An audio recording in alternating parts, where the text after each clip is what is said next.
শনিবার প্রকাশ হচ্ছে দাগি শিক্ষকদের তালিকা। সুপ্রিম কোর্টের নির্দেশে স্কুলে শিক্ষক নিয়োগ দুর্নীতির ঘটনায় নতুন মোড় এসেছে।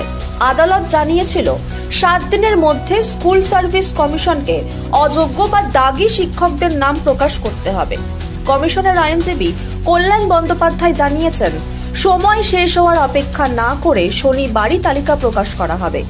বিচারপতি সঞ্জয় কুমার শুনানিতে বলেছেন, যদি প্রমাণ পাওয়া যায় যে ইতিমধ্যেই অযোগ্য প্রার্থীদের নিয়োগ দেওয়া হয়েছে, তাহলে কমিশনকে কঠোর সমালোচনার মুখে পড়তে হবে।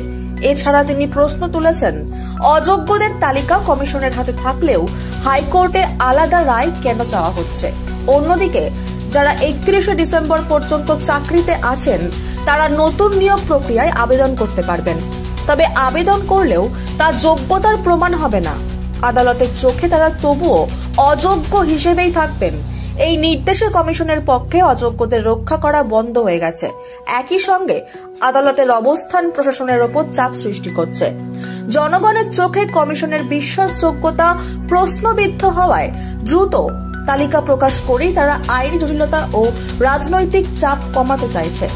সুপ্রিম কোর্টের নির্দেশ বাস্তবায়ন এখন কমিশনের জন্য কেবল আইনগত দায়িত্ব নয়, বরং নিজেদের বিশ্বাসযোগ্যতা ধরে রাখার এক গুরুত্বপূর্ণ পরীক্ষা।